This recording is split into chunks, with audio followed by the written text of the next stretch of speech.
Hi, everyone. Welcome to Everyday Real English from Real Life Podcast. Welcome to Real English Podcast. I'm Brendy. And I'm Annie. Before we jump in, please remember to like, subscribe, and share this deep dive with your friends for the Real English Podcast. It really helps us out.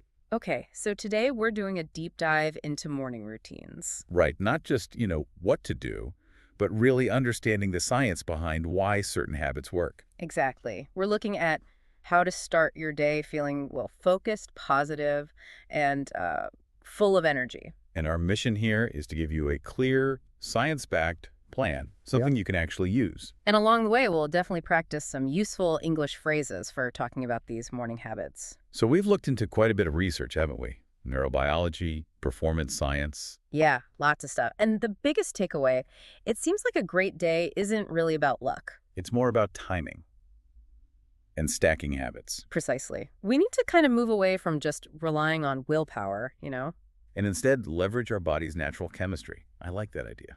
It's much more reliable. Okay, so leveraging chemistry. Yeah. What's the very first small habit, the first thing we should stack?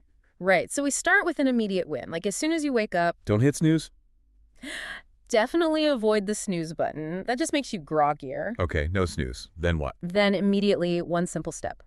Make your bed. Make your bed. That seems, simple. Almost too simple. I know, right? But there's actual science there. It's about cognitive consistency. Okay. Tell me more. It gives you this immediate, a positive momentum, a sense of achievement right away.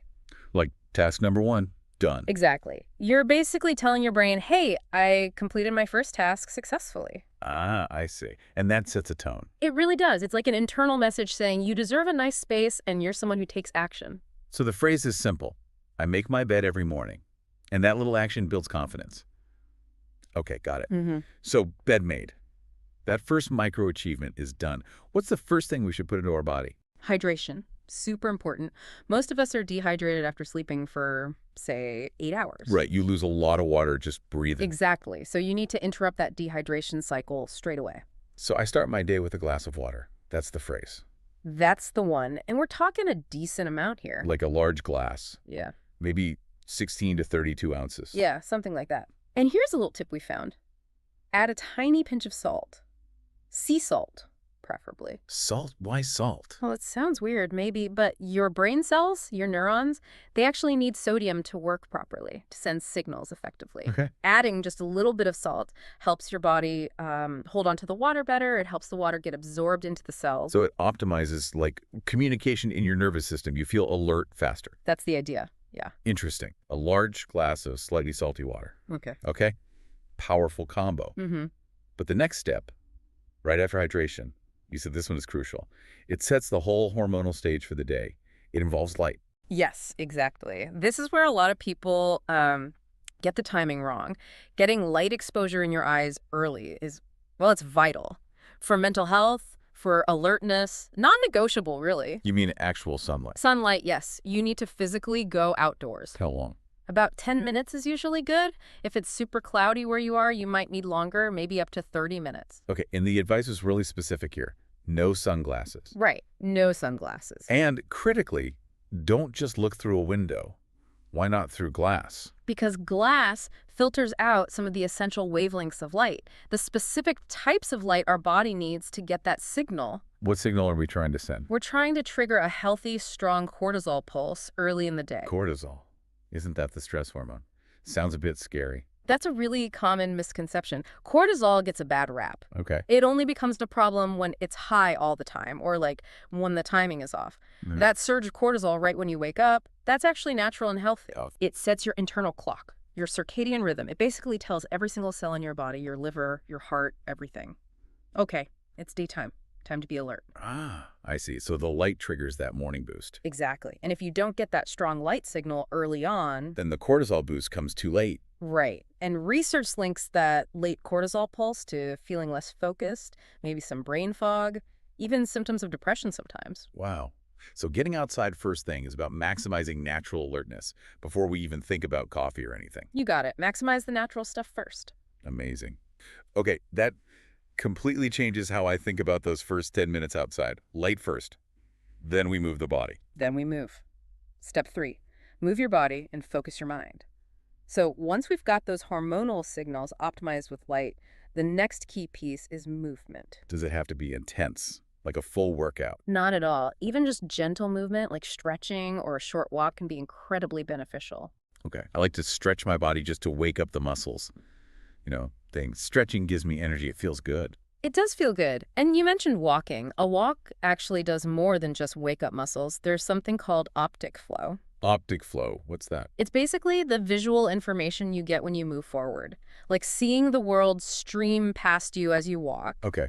And that does something to the brain. It does something quite amazing, actually. It helps quiet down the part of the brain linked to anxiety and fear, the amygdala. Really? Just from walking? Yeah. The act of moving forward, that directed motion, it seems to send a signal of like safety and control to your brain. So you feel alert but not anxious. Exactly. Alert but calm. That's the ideal state, right, for starting a productive day. Definitely. Alertness without anxiety. Okay, so my body's moving, feeling good. How do I direct my mind now?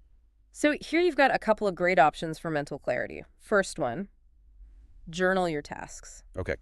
I'd like a to-do list. Sort of, but more focused. Just take maybe 5 minutes. Write down your top 3 tasks for the day, the really important things. Be specific. So I might write, today I will focus on 3 things. Finish that report, schedule the team meeting, and go for a run. Something like that. Perfect. It just makes the day feel less overwhelming. You know what actually matters. That makes sense. What's the other option? The second option, especially if you need a bit more grounding, is mindful breathing. Just focusing on the breath. Yeah, just for 5 minutes. Focus on your breathing in and out. It anchors you in the present moment. Helps you stay clear and calm before all the emails and notifications start. Precisely. You can practice saying, I take 5 minutes for mindful breathing every morning. Okay, body moved, mind focused. What's next? Cleaning up. Step 4, refresh and stay focused. Yep, now it's a good time for a shower. I take a shower to refresh my mind and body. Feels like a good transition. It is. It signals a shift from the wake-up phase into the more focused part of the day. And we found that interesting tip about cold showers. Oh yeah, the cold shower. Lots of high performers seem to swear by this. Do you have to go full ice bath? Haha, no, not necessarily. You can start warm and then just for the last, say, 30 seconds or a minute, turn the water cold. Brr. Why do that? That cold exposure triggers a release of hormones like adrenaline and dopamine. Ah, so it's like a natural energy shot? Kind of. It's a really effective way to boost your energy naturally. Improves your mood, too. Gives you this heightened alertness that can last for hours. Worth trying, maybe easing into it. Definitely ease into it. And while you're in the shower, cold or not, it's a great time for a little mental rehearsal. Rehearsal? Yeah, repeat those top 3 tasks you journaled earlier. Say them in your head. Ah, so you're reinforcing your priorities. Locking in the focus before you even start working. Exactly. It helps keep those main goals front and center. Smart. Okay, showered, refreshed, focused. Now we eat. Now we eat. Step 5, fuel and learn. Final steps. Breakfast and, crucially, timing your caffeine. Okay, breakfast. The research had a surprising tip here, didn't it?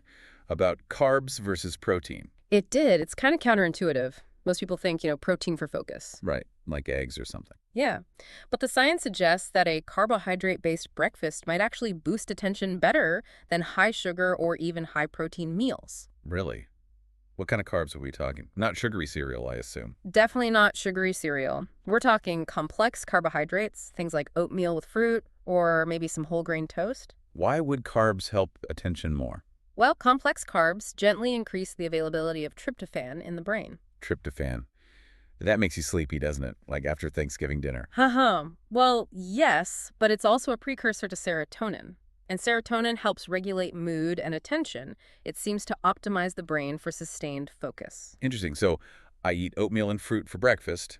That could actually be better for focus. It seems so, especially for tasks needing concentration. Good to know. Okay, now, the big one. The timing rule that everyone struggles with. Caffeine. Oh, yes, coffee. This is absolutely key if you want energy that lasts all day without that awful afternoon crash. The rule is delay caffeine for how long after waking? 90 to 120 minutes, an hour and a half to 2 hours. Oof, that sounds painful for coffee lovers. Why wait so long? What's the science? It's all about a molecule called adenosine. Remember the cortisol pulse we talked about? Yeah, the natural wake-up signal from light. Right. So when you wake up, your cortisol is naturally high. That gives you energy. At the same time, your body starts accumulating adenosine. Adenosine is what builds up during the day and makes you feel tired. It signals sleep pressure. Okay, adenosine makes you tired. What does caffeine do? Caffeine works by blocking adenosine receptors in your brain. So it stops the tired signal from getting through. Exactly. But if you drink coffee right when you wake up, your cortisol is already high, so you're not getting much extra boost. Plus, you're blocking adenosine receptors really early. What happens then? Well, the adenosine keeps building up behind that caffeine shield. When the caffeine wears off a few hours later, Whoosh. All the adenosine floods the receptors at once. you got it. And that is the recipe for that massive energy crash around 2 or 3 p.m. Ah, the dreaded afternoon slump. That's the one. But if you delay your coffee, wait until that 90 or 120-minute mark. Your natural cortisol spike has started to come down. Right. And you've allowed a decent amount of adenosine to build up first. Then the caffeine comes in, blocks the receptors, and gives you a sustained lift. So it helps you boost your energy more effectively and prevents the crash later. Exactly. Much smoother energy curve throughout the day. That makes so much sense. Yeah. Okay, so we've covered the steps, the science. Let's quickly practice talking about this, using those simple English phrases. Good idea. Okay, so thinking about your routine, when you delay your coffee, what are you doing in that first hour or so after waking up? Well, first I drink a glass of water. Then I head outside for that light, get my 10 minutes of sunlight. Then definitely I stretch my body. Stretching gives me energy for the day. That's a solid start. For me, I find after my shower during that waiting for coffee window, that's a good time to journal my tasks. Right. Focus the mind. Yeah, I literally write down, today I will focus on these 3 things.